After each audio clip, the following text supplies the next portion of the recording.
Kalau saya lebih melihatnya, secara seasonal ini masih dipengaruhi oleh, apa namanya ya, kegiatan yang Lebaran Idul Fitri seperti yang kita lihat inflasi makanan itu masih meningkat itu 0,2% on month. Yang menariknya biasanya ketika ada bulan puasa itu membuat inflasi itu cenderung lebih tinggi. Ada beberapa faktor yang membuat inflasi di bulan puasa ini tidak setinggi tahun-tahun sebelumnya, Mbak. Selain dikarenakan ekonomi kita yang memang belum, apa namanya ya, yang belum pulih secara sepenuhnya, di sisi lain posisi Ramadan yang semakin matching dengan, musim panen itu membuat inflasi yang biasanya meninggi ketika di bulan Ramadan itu cenderung tertekan. Jadinya itu yang membuat inflasi cenderung rendah. Dan hal yang paling menarik sebenarnya dilihat dari inflasi yang tercatat 1,42% year on year ini, itu adalah inflasi intinya, Mbak. Inflasi inti masih terus turun ke 1,18% year on year, yang angka ini sudah sangat lama sekali tidak kita lihat untuk angka inflasi inti, yang sebenarnya menunjukkan overall demand itu belum terlalu kuat di luar efek lebaran. Baik, tapi kalau kita lihat ini kan, Hari Raya Idul Fitri kan masih di pekan depan begitu ya. Apakah nanti ini akan Iya, benar.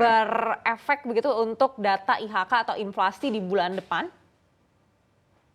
Tentu saja di bulan depan trennya itu kenaikan IHK itu masih akan terjadi. Kalau sekarang di 0,13%, saya melihat di bulan depan itu mungkin masih bisa di atas 0,15%, tapi tetap saja ini masih berada di bawah rata-rata jangka panjangnya, Mbak. Jadinya saya lihat memang di tahun ini itu adalah dampak Lebaran dan Ramadan terhadap inflasi itu belum setinggi tahun-tahun sebelumnya. Baik, ini artinya memang pandemi masih menekan perekonomian begitu ya. Padahal ini sebenarnya stimulus, sudah banyak sekali Iya, diberikan oleh pemerintah.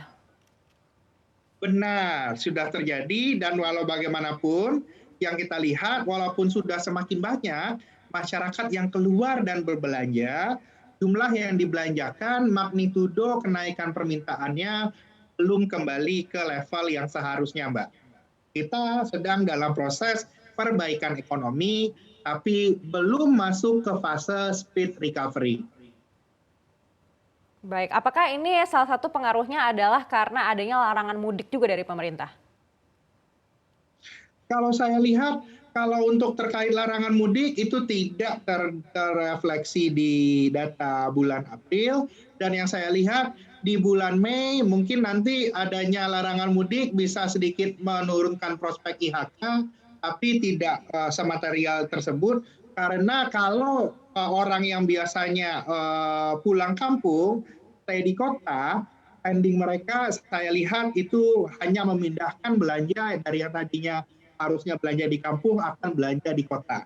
Jadinya tetap ada magnitude kenaikan permintaan. Itu yang saya lihat. Ada dampak terhadap inflasi dari pembatasan mudik, tapi tidak terlalu signifikan.